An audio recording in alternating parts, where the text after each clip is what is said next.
So yeah, thanks for this invitation, thanks for the opportunity to speak, and thanks to all of you for coming here. I'm Mirko Boehm. I represent the Invention network, which is a patent pool that protects Linux and other key free and open source software technologies from patent litigation through cross-licensing.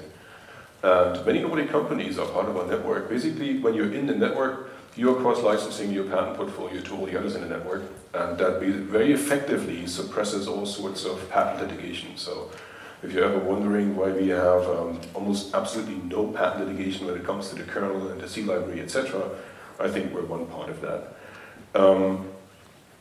However, since I already presented about this 3 years ago, and at least a few of you were there, I'm not going into more detail here. I think it's actually good to open FOSS North with a topic that is clearly related to free and open source software, but also slightly on the fringe and involves, well, the non-technical aspects of our community.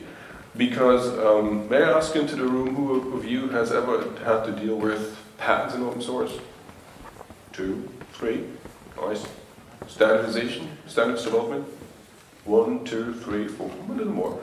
But you see, this is a topic that touches what we do. It interacts very strongly with what we do. And when you imagine yourself in the position of a policymaker in Brussels for the European Union, then you realize that this is one of the questions that they're asking themselves is, what do we do with these different ways of managing innovation? Because that's essentially what it is. It's a difficult topic. To set the scene, I wanted to begin with giving you a collection of super idealistic mission statements. Just so that you see that actually the problem is weird in a way. So ISO, you all know ISO, right? The International Organization for Standardization, which is not an abbreviation, ISO. It's actually the Greek word for equal. You might know that. So the name of the organization is not an abbreviation. And anyway, so ISO brings together experts to share knowledge and develop voluntary, consensus-based, market-relevant international standards that support innovation and provide solutions to global challenges. Beautiful mission, right? He's a typical representative of the free and open source software community. The Linux Foundation is dedicated to building sustainable ecosystems around open source projects to accelerate technology development and industry adoption. Wonderful. The European Patent Office, right, says the mission of the European Patent Office is to support innovation, competitiveness, and economic growth for the benefit of the citizens of Europe. Right, so you ask yourself, why could there possibly be any sort of discord between these groups? They all want the same, right? They all want, in the end, they all have the public good in mind, they say. So there's some tension. So here's some quotes. There's an organization that represents major intellectual property holders, patent holding companies, for IP Council.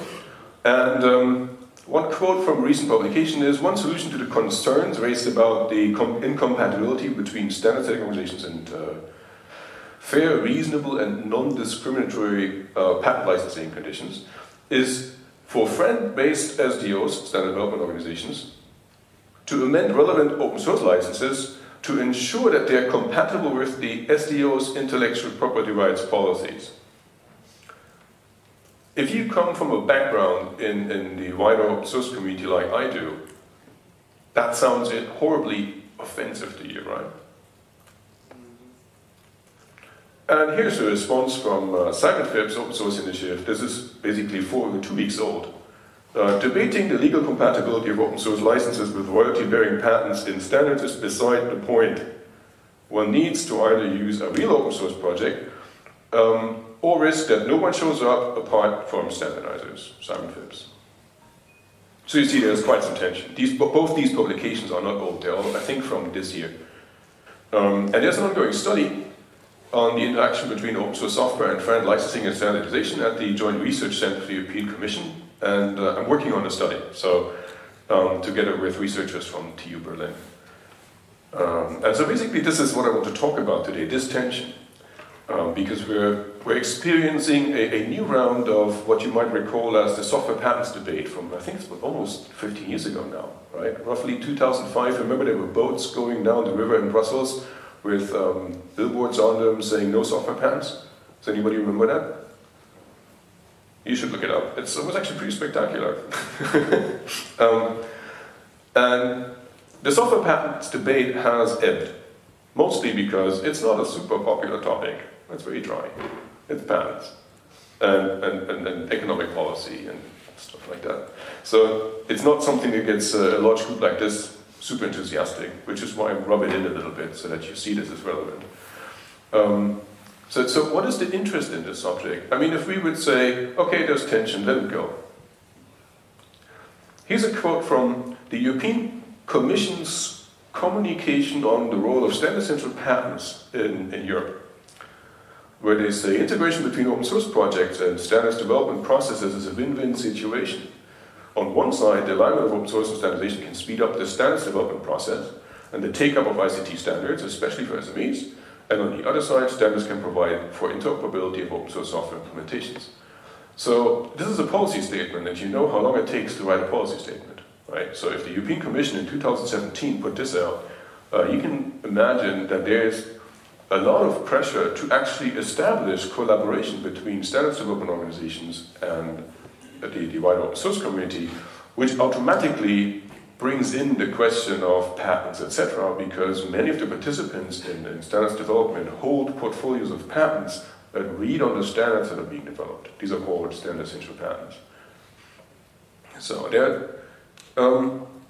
there's also an underlying reason, which I like to say in this room, and that is that the open source community in general out-innovates and out-collaborates the standards development organizations. I'll show you some numbers later about like how many participants we have in some of the larger projects, and it literally dwarfs even the larger collaborations at standards development organizations. So you may have like 100 participants there, or a couple of hundred, and you may have 10,000 in a larger open source project. So there are some like official reasons why we would like to see collaboration, but there's also like a puzzled face saying, why are they so much faster than we are? So congratulations to all of you for doing that. So there are two essential parts of the presentation. This was all introduction. One is about this, which is the study we did at the Technical University of Berlin.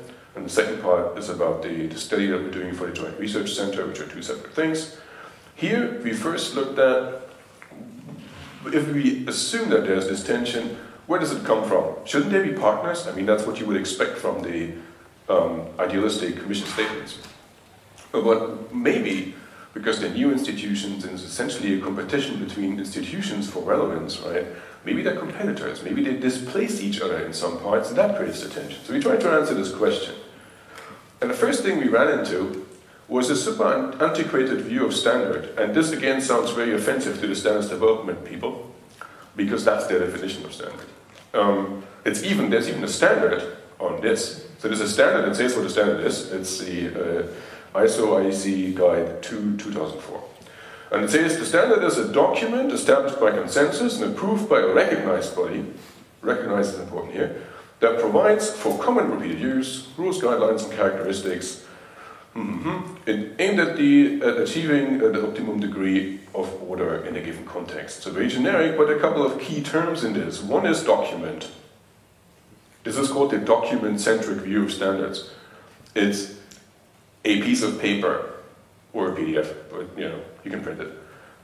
Established by consensus means, as the age-old question of consensus, yeah, but by whom? And who's involved? And so there's a yin-yang question of who's in and who's out. And then approved by a recognized body. Now you need to understand here that recognized bodies are recognized standards development organizations. So for example, some of them are recognized by the European Union, or they're national standards organizations in every country that are recognized by the local governments. So basically this defines a standard as a standard is what standards development organizations produce. And what you all do is not standardization, even if you achieve massive standardization in the sense that let's say we produce an operating system that runs on 99.9% of the computers in the world, which is the definition of standardization, right? You're not doing standardization because you don't produce a document that is approved by consensus and by a recognized body. So we said, yeah, that might be true, and maybe in the 70s some committee got together and put this definition into an ISO standard. This doesn't explain how the free and open source software community develops software and then develops this into a standard. So we need a better way. So we developed this. It's called a standardization phase model. It's basically a view, a dynamic view on standardization, where we say standardization is a process in society that starts with a need for standardization. So we perceive, for example, oh, our plugs, the power plugs on our computers, they don't fit into the other computers, so there's a need for standardization. And we are looking for a technical solution to fulfill that. And actually, we don't care necessarily if that's defined by standards development organizations or if all the laptop manufacturers get together and just agree on what the plug should look like. Right? We say if the result is that my laptop charger can plug into your laptop to charge, we have achieved the standard. So that's the need and then the adoption of a standard. And to get from A to B, we apply a sort of standardization instrument, which is something that causes a standardizing effect. And this may sound totally logical, but it's very much against the going theory in standardization, especially when standards development organizations are involved, especially because we define the whole thing as a process. The process has 4 phases. Ideation is where you find possible standards. Basically, this is this exploration phase where you're like the different open source communities, they're competing over, everybody starts a project. Don't take photos yet, there will be more. Everybody starts a project, there are like probably 5 IoT frameworks at the moment per week, I guess. But there will be a hashing out process. So over time, this will reduce, this will kind of like a good sauce, right? It cooks and then it reduces to what is really good. And then you maybe have 2. And that's when standards begin to develop. And then you ask yourself a question, do we create a specification or do we implement? And which of these 2 do we do first? Because if you want an interoperable framework, you probably need documentation. There is a very, very interesting talk on documentation later today that you want to hear. And that's basically the specification of the technology. If you want to achieve interoperability, if you want to achieve adoption within other communities that you don't have a personal connection to, you need specification. So you may say, okay, so now we have decided on what the standard should be. Let's write a specification so that we can then have multiple, ideally, compatible implementations that then lead to diffusion in the market. Make sense? This is more like the classical way of thinking about standardization, if you will. Because you can easily imagine this not being necessarily done in an open source community, but in a working group at Centrelec, saying, let's define the API for our IoT frameworks, and then the communities can go and implement them. So that's actually very compatible, only that today you see that even the specification part is sometimes done within open source communities, so we don't necessarily resort to standards development organizations. We do this ourselves. But you need all 4 phases. You see that already, right? You need to come up with the idea, you need to specify it, you need to implement it, and then you can reach diffusion in the market. This is also possible. It's basically the exact opposite approach. It's to say, we have this idea, but we don't want to specify it from the start, because if we do that, then we're basically stopping innovation at this point, because as soon as you have described how things should work, it's difficult to change how they work. So let's continue implementing. Let's write more code, let's get more functionality in, and wait for adoption in the industry. And when things have hashed out really well, then we write a specification. So you implement first, and then you specify. And this is more in line with how the free and open source software community develops. Right? We typically lead by implementation. We don't necessarily write specifications first.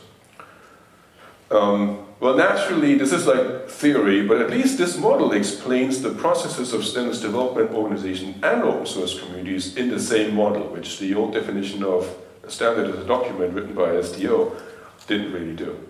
In real life, it looks more messy like this. So, for multiple reasons.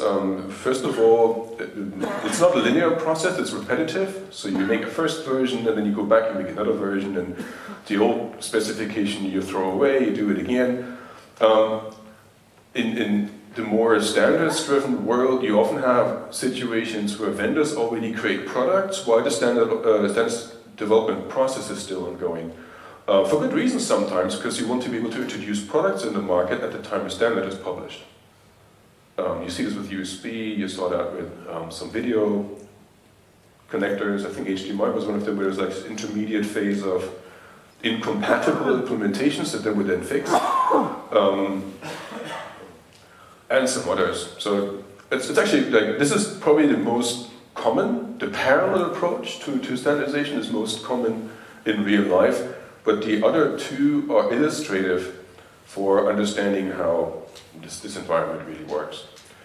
So we said, okay, so this is a face model, but now we have to kind of analyze the real situation in the ICT sector. And we came up with this process, which is a comparative SWOT analysis. Who has heard of SWOT before? That's quite popular, like strengths, weaknesses, opportunities, and threats. When you learned about it, were you told that you can't compare SWOT analysis? Yes, no, nobody? It's the keystone of the theory of SWOT, is that it's an analysis of a specific situation used to derive recommendations for actions. But you can't compare one to the other because all the four segments of the analysis are separate. They're different from each other. There's no connection between two separate ones.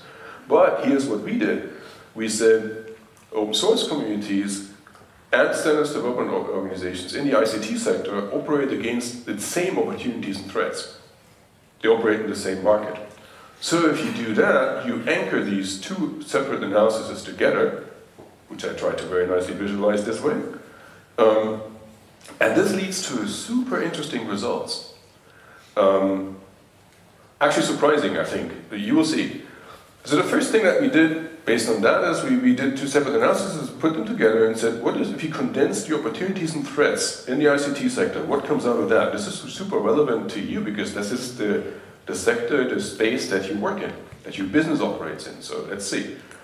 There are two key changes. This is not surprising, right? There's digitalization and globalization that really change how our sector works.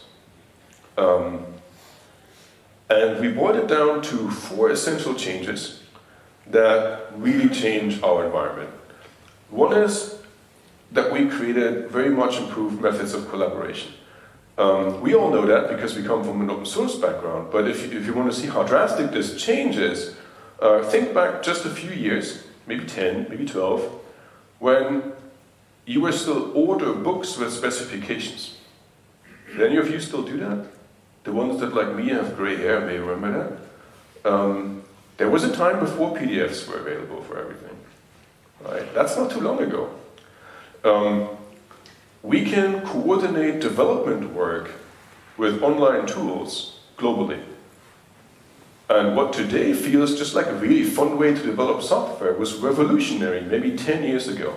And it was pioneered by the open source community. I mean, the first like online bug trackers that were fully available in online repositories were hosted by open source communities. So, and this changes a lot because many of our institutions that we're relying on, for example, standards development organizations, they were designed around the fact that collaboration is difficult and time-consuming. So they were designed in a way, for example, that you establish a working group that meets twice a year because that was the most efficient way at the time for different industry stakeholders, etc., to collaborate. And today this feels outdated to us, but we have to keep in mind that this wasn't too long ago, right? The internet as such and online documents that we can collaboratively edit, that's like the last decade, right? Before that, people were actually printing meeting minutes and sending them out by mail still. And you might still find some organizations do that today, so it's not, yeah. That was part one. Part two is a general trend towards openness and transparency. And this is like preaching to the choir because we're sitting here at a free and open source software conference. But it has become pretty natural to us that we expect, if somebody introduces a product, we expect to be able to see the source code. right? If somebody comes to some sort of agreement of, for example, which technical direction we should take, we totally expect that the process, how this agreement was reached, is documented somewhere. Maybe that the meeting minutes are available. Maybe that actually, as it should be, the discussion happens on IRC and the logs are publicly available. If you would ask this maybe 10, 15 years ago, you would get a lot of blank stares because people say, how can you discuss like that, right? If everybody can go in the room. You need a small group and they need to reach a consensus, ideally in a back room so that I can like pay off 2 of these people and the other one I invite for dinner and then I get my opinion through, right? And this is a change that we don't just see in technology, we also see this in politics, in education, in many other places. But it's definitely apparent in the ICT sector. So, for example, there was a very cozy relationship between especially standards development organizations and regulators, where you develop a standard and the standard is then basically imposed as a safety regulation. So you say you have to be at least according to this standard to be able to sell this. Fine as long as the standard is open. But if it's a closed standard or proprietary standard or a standard that involves patents that cover it, then you basically create a license to print money. Right? And this happened. And this trend works against this, where we increasingly expect to be able to reproduce in a way how certain decisions are made, who took part in that decision, or you expect that if there's an organization, how can I become part of the organization should be public and transparent. What is my role as a contributor? Do I have the same rights as somebody else, etc. Remember, for example, how non-disclosure agreements, computer license agreements, contributor license agreements, have become much less popular recently because they created asymmetric situations between contributors that we think, we intuitively feel, are against this trend. Yeah, you can look this up, there are lots of debates about this. Then there's a third aspect. This is all based on digitalization. This is a shift of relevance from national to supra-international collaboration and regulation. This basically is how we work, right? You don't care if your contributors come from Asia, South America, or Europe. As long as somebody submits a good patch, we're happy about it. But that's a big change because, for example, the standards development world is organized in national standards bodies that form a hierarchy. Then there are some European ones. Then there's the International Organization for Standardization that kind of integrates that. But it's very much based on national borders still today. There's a lot of collaboration between these organizations, but they're basically built like the old world order. They're still set up the same way. So there's a shift towards reducing this kind of redundancy and developing technical decisions or ways to collaborate. And this, of course, threatens the institutions that we have. Because if you say, why should I have like 25 national standards organizations in the European Union? Well, you see a lot of people going scared because they have 5 years to retirement. Right? So, and then the last one, this is super interesting, and you may disagree with this because I didn't invent it. There's a shift in the role of the modern states we live in, where not too long ago the state was a major producer of goods. It ran the rail services, it runs education in most places still, and it controlled most of the agricultural production, etc., etc. And this is changing. The state is more and more a regulator and a coordinator and not a producer. And you can tell why, in European states especially, there are fewer and fewer people employed by the state in actual production functions. And this is a trend that was actually identified and formulated by Jean Tirole, and he got a Nobel Prize for it a couple of years ago. So I claim proof by authority. Read his book if you disagree with me on this one. But this is an important change because if you think about how technical decisions on, for example, technical investments were made in the past, a lot of them were made by the state. Which telecommunications network we run? Almost all telecoms operators in the past were operated by the state or owned by the state. Right? And this changes today. And all these four trends together are the changes, the massive trends that influence how actors in the ICT sector, well, basically adopt to their environment. And this includes the Open Source Committee and Standards Development Organization. organization. So the next step, naturally, was to say, so in this environment, against these trends, what are the strengths and weaknesses of the wider open source community? When I say the wider open source community, what this means is the whole upstream, downstream network, right? From the kernel developer all the way to the user with all the thousands of relationships in between, all the communities. It's not surprising what came out as strengths, but we wrote this article also a little bit to document this for the standards development organizations, right? So rapid prototyping. We have tons of projects that start, similar ideas, different programming languages, different implementation approaches, different backing, funding, different experience levels, and then some of these start to condense and start to become larger and bigger. And this is a huge strength of us because we weed out non-feasible technical solutions in a very early stage. Right? Somebody has this great idea after the third gin and tonic on the weekend, starts something, and then one day realizes, man, maybe it wasn't that good. And how do I get rid of that tattoo? And then you stop the project. And then you have another project that continues. And this is really a strength. And this combines with the release early, release often model. We make our changes available to the world pretty much on when we finish them. We push your changes to GitHub, they're available to everybody. And that creates, that kind of supports this collaboration model and this trend to openness, etc. We have voluntary participation. This, by the way, is one of the keystones, again, of how open source works. Because you can't force anybody to work on your project. So there are two things that this means. One is, your project needs to be technically interesting, promising, right? People need to have a feeling that if they contribute to your project, that they will be either able to solve their technical problems really well or become famous. Why not? But this is also a question related to governance in your community. Basically, in plain terms, if the people that run the community act like dicks, other people won't join. And that's good, right? It's a regulator on our community and how it behaves. And I think this is one of the reasons why, in general, the open source community is actually rather welcoming to people that are just interested in contributing. We also have to keep in mind, and this is one of the weaknesses that I will talk about later, that there might be some bias in this voluntary participation. And then our key strength, I think, is the upstream-downstream model. Does everybody understand what this term means, or have you heard it before? Who has heard it before? Yeah, thank you, this is good. Essentially, there's an unimaginable amount of relationships between contributors and users users in the sense of other communities that use your code, change it, integrate it again, etc.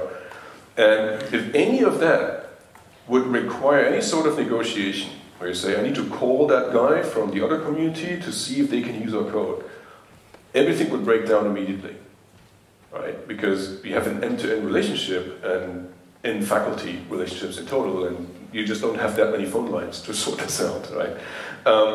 And every license relationship in this model is automatic. We know that, right? Open source licenses mean I offer, you accept, done. We don't have to ever talk to each other. And this is a huge change because it enables collaboration at a scale that wasn't possible before. Yeah, but we also have weaknesses. This might be hard to hear, but yes, we do. We have a strong weakness in supply chain management. This might not be something that is super visible at the level of the individual community, but if you look at recent projects, like the OpenChain project, if you look at what the SPDX community does, they're trying to define basically recommendations for how to manage supply chain in the sense of large code deliveries from one entity to the next that include a combination of free software and proprietary software. And there's a lot of ongoing work of this at the time, now, which means this is an unsolved problem. We have a huge issue with license compliance. I'm not sure if this is also something that at the level of the people that contribute to the code is really visible. It's also a sign of success because it happens to be a problem because we have so much adoption of what we create. But there are projects, I don't know if you heard about Clearly Defined, which is like an online repository of identifying the licenses of old components that we're using, where maybe the maintainers have long left. There are multiple projects to develop tooling, to document compliance, or to document how software is handed over from one producer to the next, etc. And this is a legal issue, or a legal and process issue, it's not technical. And then we have a very limited understanding of meritocracy. And this is harsh, I know, because we understand meritocracy as a positive thing in the free software community, right? Have you heard of the term meritocracy? Do you consider it like a basic tenet of how we work? Yes. Yeah, good. Do you realize that meritocracy is a super, I'm looking for the word, controversial term? Yeah, because meritocracy has a massive selection bias. It basically means if you fit into the group, you can contribute. If you can't, not because you can't write code, but maybe you speak a different language, or maybe you want to focus on documentation, then you don't earn enough merit in the organization to ever become an influential person in the group. And this is why all our software engineers in the open source community are young, white, well-educated male, including me. So, yeah. Meritocracy, we understand it as everybody should be measured against the quality of their contributions, but we measure the contributions that are code a lot higher than the rest of the contributions. Organizing a conference, yeah, thank you, Johan. Writing documentation, sorting out legal issues, mentoring new developers without ever committing any code yourself, but helping 10 other people to join your community. These are all invisible tasks that never show up in your Git logs. And then people look at their Git stats and say, my key contributors are these 5 developers. This is our limited understanding of meritocracy. So, that's not supposed to sound gloom. I think it's just natural that we should also have weaknesses, right? So work on it, make it better. And the others have strengths and weaknesses too, so we shouldn't be bad about it. Actually, it might sound strange from our perspective, but standard setting organizations are very established and powerful and actually useful institutions. They have processes that have developed over a long period of time. And for example, they have gone through all the clearing of, for example, if I collaborate with my competitors, is this collusion? Do antitrust authorities actually worry about us collaborating and maybe controlling the market? And they develop processes and negotiated with antitrust watchdogs to make sure that, and basically develop frames of reference to say, this, if we do it this way, and this transparent, and we document what we do this way, and we are open for the participation, then it's okay. And that's something that we don't have, right? Has any of you ever discussed antitrust concerns with your local regulators for open source development? No? It's actually being discussed at antitrust regulators, because we have such strong collaboration between all market actors. So we have collusion. The question is it anti-competitive? They have very well-defined policies for intellectual property rights management. Now this is always a term when we hear it, we go like, ooh, right? But it exists. Copyright exists, trademark exists, patents exist. And we have a good way to manage the copyright in our code and the relationships between our contributors, the communities, the users, etc. But really, comparatively, we're kind of in kids' boots still when it comes to every other thing. The reach of standard setting organizations is massive. I don't know how it is in Sweden, but in Germany, if you are a manufacturer of any technical good, you are a member of DEAN. It's normal, right? This is where you learn about technical developments, this is where you collaborate with others. So basically they manage the whole industry. And they're one of the key collaborators. And that's why they have a lot of impact. Much more than we have. Because we have impact very locally a lot in our software sector, in the sectors that we work in. But how do you reach machining companies? How do you make sure that machining companies' standards actually operate with the copyright? Because they're not coming to this conference. Any machining company in the room? Proves my point. Okay, they also have weaknesses. There's something that's really funny, it's called the standards development habitus, right? I joked earlier about 5 years to retirement. They're basically public servants. They're administrators. People that engage in open source communities are usually enthusiastic about writing code. Right, that's why you're here. You're not here because you want to talk about bylaws and statutes and stuff like that. And it's really different there because the people that make a career out of working in these organizations, they're not working on technical projects anymore. they're working on running the organization becomes important in itself, and it becomes a good way to earn early retirement. So, which makes them a bit slow, in short. They have a bit ambiguous IPR policies. Anybody here from a telecommunications company? Okay. So, for example, we talked about this friend idea early on. Standard setting organizations require, in many cases, participants to commit to such conditions. But they don't say what the conditions are, they say this should be negotiated in the market, in contracts, or maybe in court. Which is really weird because you require a commitment, but there's no commitment because it's not clear what you committed to. And this is ambiguous, and this is a weakness, and that we see that, for example, in the telecommunications space and how it interacts with the free software community. The processes are cumbersome. Well, I don't think I need to explain this. And there's some outdated business models, like still today in ISO, there's the ISO store, and you can swipe your credit card and buy a copy of the C++ standard. Did any of you do that? Of the C++ developers? Yeah, you don't need it because the drafts are all on GitHub. But the actual, like, approved document you have to buy. I think it's not very expensive, but it's still like, you're basically like buying a book. And that's a key revenue source for many of the organizations. Anyway, long story short, these were the strengths and weaknesses of the two constituencies that we analyzed. And now we're condensing it. We're saying, we're actually complements, we complement each other, and we're competing at the same time, but for different things. We create complementary products, open source implementations versus approved standards documents, right?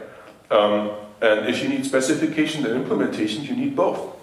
It doesn't matter if your community writes documentation or the standards development group. In the end, what you're doing is you're creating specifications and implementations. And that's pretty complementary. Like, we would be very happy if the approved specification for our IoT frameworks come out of Sen. Why not? We don't have to do it, but great. However, our processes are really competing. And since every development effort has to choose either an open collaborative online process or a working group based process, you have to make a choice. You can't really, from the process perspective, combine standards development and open source. You can create the specification in a standards development process and the implementation in an open source process. But for each, you have to make a choice, right? And that's why open source development doesn't successfully happen at standards development organizations, and usually we are not very good at producing approved specifications. So, yeah. So we're complementary and competitors at the same time. Which begs the question, how do we decide which process to apply and which to focus on first? Because this is how we started, right? We said, there are these different models of like implementing first, specifying first. What determines which way we go, which path we choose through this model? The differentiator is called cost of change. And I have two examples for this. Wi-Fi hardware and Linux, the kernel. We have, I think, 8.5 changes per hour in Linux in average in 2017.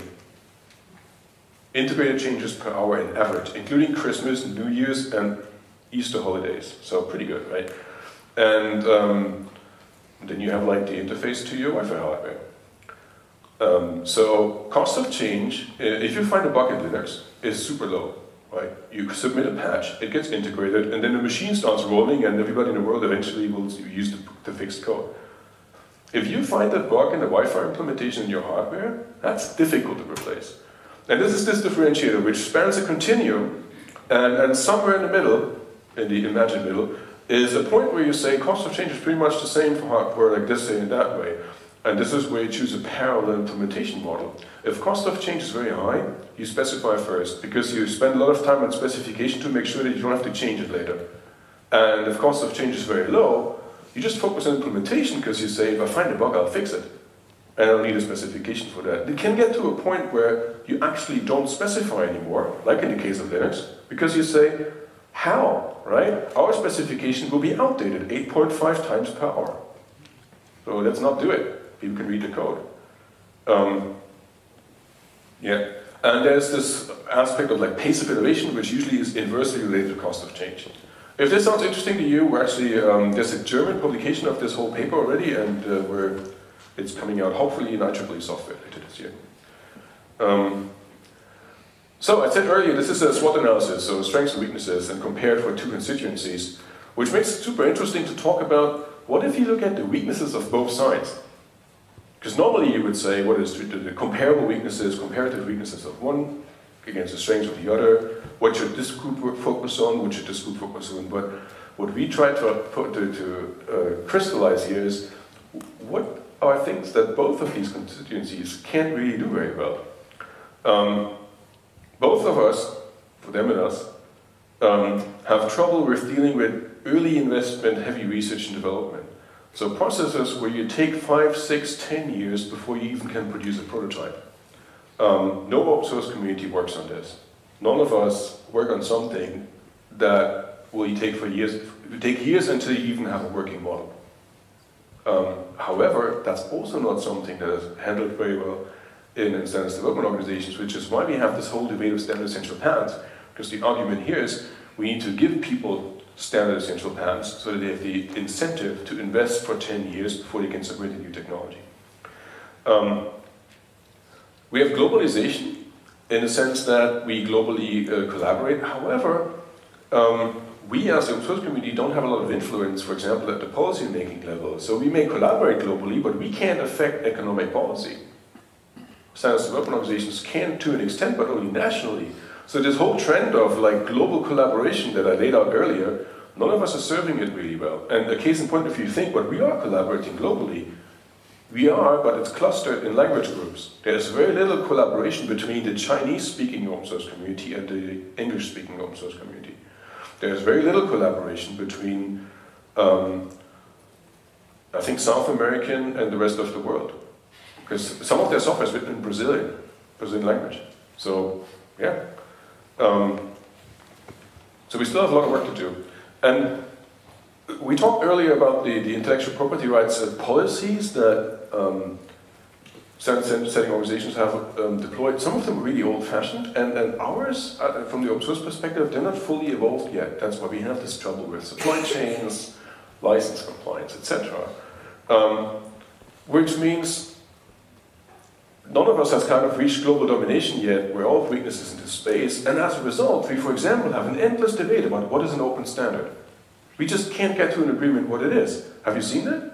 There are like 15 definitions of what an open standard is. And our definition is an open standard can't be implemented as free software. But that's not the definition that everybody else is using. Right? There's a huge spectrum. What is friend, etc. So, and as I said, there's a paper on this that is published in German language and will be published in English language later this year. And it's open access, of course, as it should be. So if you need more details on that, feel free to read it. And then there's this study ongoing, as I said, at the European Commission, Joint Research Center, on the interaction between open source software and friend licensing. So very similar. What this indicates is that at the policy-making level, there's awareness of this issue.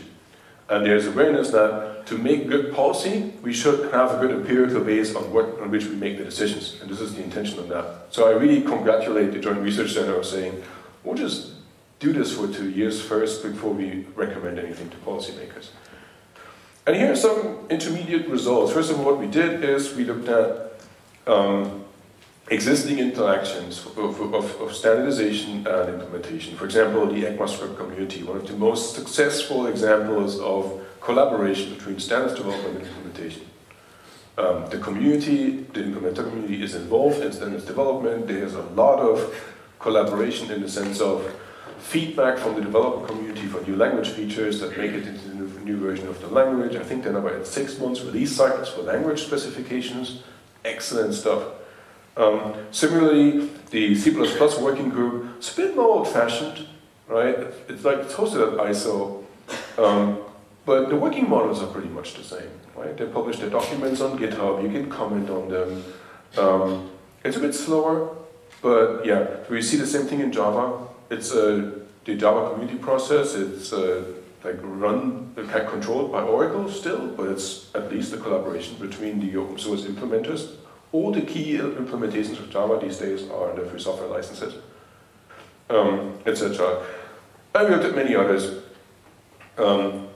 And we see these three approaches, right? Specification first, languages, you have to specify first before you can implement them, clearly. Others lead with implementation, Cloud Foundry, OpenStack, etc., Kubernetes. And then you have this parallel approach. And one thing that we found is that the parallel approach, sometimes the work developed later. So they started with implementation, and then over time they became more and more collaborative, these groups. They invited feedback from the community, and then you had like rolling release cycle for ECMAScript, for example, which is a shift in the way a standard is developed. It used to be top-down, and now it's more rolling.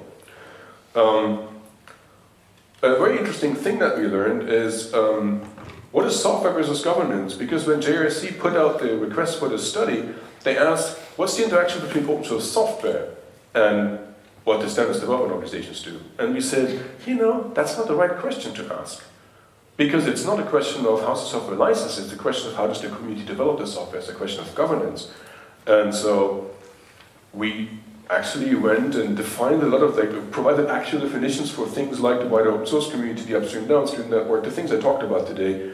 They're now written and documented and will be published as a report at JRC, so that I think this provides a whole new level of understanding how the wider open source community works. Because I think that mostly open source software was seen as a legal thing, in the sense of it's software and an open source license. Nobody really cared, in a simple way of looking at it, how it was developed, right? And yeah, so we pointed out a lot that this was a question of governance, and then you may have heard of this debate on legal compatibility between patent licensing and free software licenses. We said, yeah, but that will not fix the problem, right? You can't create legal compatibility and expect that now there will be collaboration, because in the end, this is a precondition, but people are participating voluntarily, and by participating voluntarily, they make a decision if they want to participate or not, and that is based on the welcomingness level of your community. Yeah, so this is maybe not surprising to us, but I believe it's good that this is documented at the policymaker level, right? Maybe some interesting details. Permanent license choices. There's a kind of process of normalization of the licenses that we use. These are all large-scale projects, and we basically have the GPL family, some MIT, and a lot of them use Apache too. We know that there are over 100 approved open source licenses. The vast majority of them are mostly historical. Right? These days, all the new projects, if they're industry-led, usually use Apache too. And that's not a bad thing, because it simplifies collaboration. It makes it easier, because you don't have to read all the licenses, you just have to understand the ones that are relevant. Yeah, I spoke about the term governance before. There's another interesting observation, and that is that the term itself is understood in standards organizations as the legal framework. So the governance is the legal framework, and if you want to work with them, you read it, and you say, I agree, and I approve, and I will take part. And that's already said. For us, it's different. We develop governance as the mode of collaboration, and then later on we choose a license and say, because we collaborate this way, this is released under the LGPL. Right? So you can't read the LGPL to understand how the community works, basically. But that's how standards development organizations would use the term governance, which is interestingly just in the question of nomenclature, of understanding the other side and what words they use and what they mean by that. And something as basic as governance has different meanings in different contexts. There's another claim that is, that it's all nice and good if these like hackers in the open source community collaborate, maybe they can get 20 people together, but for real large collaboration you need a working group and standardization as the guidance for the work. And we try to really undermine this claim by giving a couple of examples. For example, a Cloud Foundry with 4,000 individual participants, 70 companies and 400 different software modules, or OpenStack in this case with 6,600 individual participants and over 300,000 commits. And that was interesting because that was unexpected. People really assumed that open source communities are like small decentralized groups. And standards development is where large-scale collaboration happens. We gave them these numbers as a no. And there's another misconception, and that is open source is basically volunteer-driven, and these are all hackers and students. That is prevalent still in many circles. So you believe we're all working in companies for decades, right? But the image is still the hacker in the basement that cranks out some code on a weekend. And so, yeah, we condensed this and we said most large-scale communities today are industry-led. They have a culture of voluntary participation, right? They invite businesses to participate, volunteers as well. They have meritocracy, but they also have membership fees, very similar to standards development organizations. They have standardized governance norms. If you look at the charters of the different projects of the Linux Foundation, they're almost identical. And they all use Apache 2 as inbound and outbound license. And if you compare the charters of projects at Eclipse, they're actually also very similar. How the communities run their own operation has become more and more normalized. And that's on purpose because that makes it easier for you to join a community and contribute somewhere without having to read the backlog for 3 years to see how they work. There are some explicit statutes. They have IPR policies. This is also surprising to regulators because it's not a bunch of hippies. Yeah, etc. So, I'm coming to a close here. We identified a shift in what a standard is. So the old understanding of what a standard is, it enables competition between implementers. Maybe it enables interoperability. But our communities sometimes say, yeah, standards mitigate cost of change. That's still like a continuum of more pro-standards arguments. The joint implementation is the standard. We see this a lot in our environment, where we say there's one product, everybody uses it, and it's free software. Why would we create another complementary and compatible product to it? That just creates friction. Or the harsh kind of counter extreme is specification leads to fragmentation. We don't create specifications because then people make competing implementations instead of collaborating with us. This is quoted from Automotive Grade Linux. And my final perplexing argument is that free software is a state-of-the-art commodity. Do you know these terms, state-of-the-art and commodity? Is that understandable? Right. Normally, you say either something is state-of-the-art, so it's innovative and cool, or it's commodity, it's boring and it's mass-produced. However, our business model is to collaborate to save research and development costs and distribute to many parties. So what we do is investment-heavy research and development. That's why we get together. We don't want to do the investment ourselves. So it's state-of-the-art. Everything we create is made by the best software engineers in the world. So why wouldn't it be? And it's innovative. And it's non-differentiating us. Really? Because it's not non-differentiating because everybody has access to it. So it doesn't give you a competitive edge over him because he can use the same code. And this is where policymakers, they fall over. They say, well, we either have differentiating in state-of-the-art or we have commodity. It's not the same. Well, it is. So it's a commodity and the public good. Wow. And then you have a very quiet room of people with PhDs in economics going, And then here's the last key aspect of free software. We have no negotiation. I don't know if you ever thought about this much. I didn't before I did this very theoretical work. But the key differentiator for us, between us and say large industry collaborations based on standards, is that none of us negotiate over using the other people. We have end faculty licensing relationships. And we don't care because it's all automatic. And this is not necessarily an open source related argument.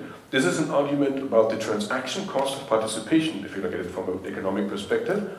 And this is why there's a certain limit on how many parties can participate if you have negotiation. And we don't have that limit. And this is why we out-collaborate the others. All right. So let me close. Give me 2 minutes. How is this relevant? I gave you a huge rundown of current economic discussions, patents, yada yada. But this is actually being discussed in Brussels and in your countries and globally and at the United Nations at the moment. For example, still today there's an innovation metric where people say they compare the innovativeness of countries by how many patent applications are written in this country. And we say, well, the open source community never writes any patents, right? So for example, annual R&D budget, number of patents filed, etc. Those are still metrics, and we're arguing against using this as metrics for innovation because it makes no sense whatsoever anymore. There's a very interesting debate ongoing about what's the definition of open source. So here's a quote from our interview participants saying, why do you only reference the open source initiative's definition of open source in your interviews? Our answer was because that is the definition of open source. But people said, no, we disagree. That's just one organization, and we have our own definition of open source, and it doesn't include patent rights, and you can't use the stuff commercially. So this is still ongoing. This is not done with. There's a very polarized debate at the moment that tries to frame open source as a descriptive term. Descriptive term means it has no meaning except the two words, open and source. Versus term of art, where you say it has a concrete meaning, which is the open source definition. And needless to say, some industry players would prefer it to be not based on the open source definition because they can mangle the words and then name things, call things open source that aren't. And we also see a very polarized debate that postulates open source as a framework only for copyright management, as opposed to a mode of collaboration. This is kind of going on behind the scenes, because the debate has been taken to places where we usually do not participate. Regulation, the Directorate General for Growth in the European Union, the European Commission, standards development organizations, etc., etc. And these are not places where we as the wider open source community are usually present. And this is basically my call to action here in this room, is make sure that you know where the battles are happening and that we're at the table. In Brussels, in Stockholm, in Berlin, that's what we need to do. Thank you.